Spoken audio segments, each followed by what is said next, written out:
naharap ngayon sa isang reklamong cyber libel itong si Nanay Christopher Men. Bakit nga ba mga kakwento? Dahil umano sa kanyang sinabi sa kanyang social media platform na nakakasira umano sa dignidad ni Sharon Cunita at ni Kiko. At dahil dyan, mukhang apektado umano ang kanyang pamilya at sinasabi umano ng kanyang anak na napakabuti niyang ina, bakit umano sinisiraan siya. Kaya hindi umano matanggap ito ng batikang artista na si Sharon Cunita. Kaya napilitan na ito, makakwento, na mag-file ng reklamo dito kay Nanay Christopher Men na kilalang pambansang marites para umano mabigyan ito ng leksyon. Samantala, si Nanay Christopher Men naman ay walang pakialam at hinimok pa, nakiusap pa sa publiko na hindi umano dapat magalit dito kay Sharon at kay Kiko dahil karapatan nila na magreklamo at siya naman ay karapatan niya na ilabas ang anumang impormasyon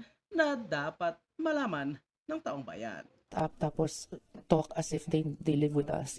Napaiyak na lang si megastar Sharon Cuneta nang maghain sila ng asawa niyang si Kiko Pangilinan ng cyber libel complaint sa Makati Prosecutor's Office. Laban yan sa showbiz columnist na si Christy Fermin. Hindi na dinitalye ni Kiko at Sharon ang mga sinabi ni Fermin na naging mitya ng pagsasampa nila ng reklamo. Pero may mga kinalaman daw ito sa mga inilabas ni Fermin sa kanyang online platforms na nakakaapekto sa pamilya nila megastar.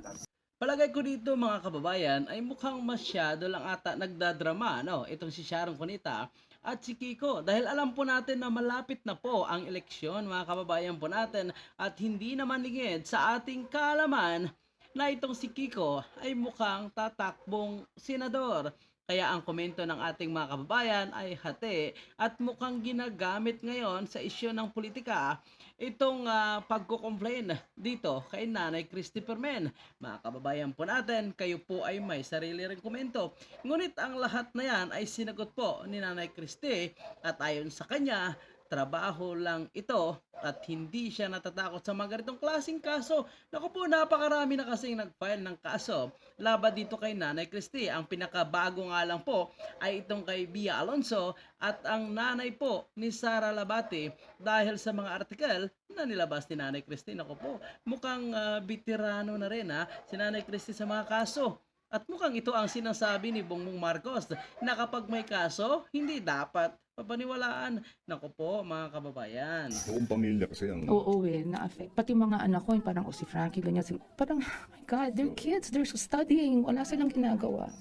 Kwento pa ni Sharon, 2021 ang huli siyang mag-reach out kay Fermin para mag-offer ng friendship. Pero mula noon, never namang humingi ng kanyang panig si Fermin kapag ginagawa siyang topic online. And I'm very, very hurt. Pero there are things na tama na yun. There are things na amin na lang. Ayaw ko na rin isiksik ang sarili ko sa ayaw sa akin. I'm tired na.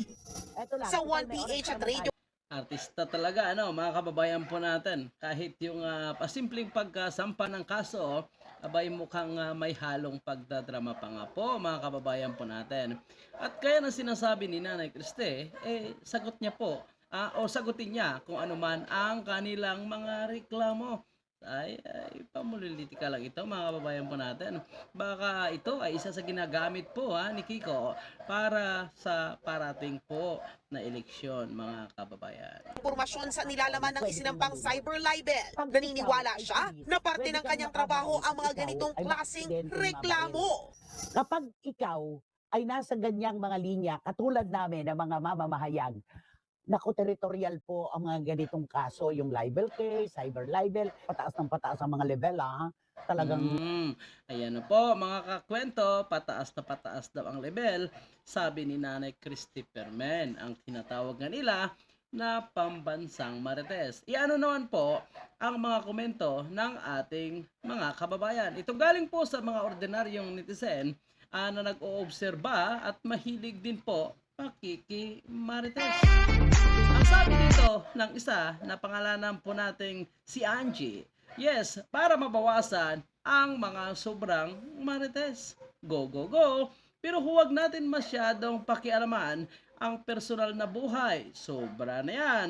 Buti nga, matandang ulilyanin. kung ano-ano ang sinasabi, pakialam, buhay na may buhay, dapat talaga makulong. Ops, mukhang marami po mga kakwento po natin ang pumapabor dito kay Kiko at kay Sharon. At sabi naman ng isang user, dapat sa mga artista, hindi pusong mamon. You are public figure, natural lang na pag-usapan ang buhay mo at mga anak mo. The best things to do ay be friends sa media at pag-usapan o at sila din ang tutulong sa karir mo. May punto ito isang user dahil tama naman, dahil isa po sa nagpo-promote ng mga artista ay itong mga media na rin at halo na rin kasi dati ay talagang mainstream media lang, pati na rin ang nasa social media ngayon. Sige, ipakulong na yan.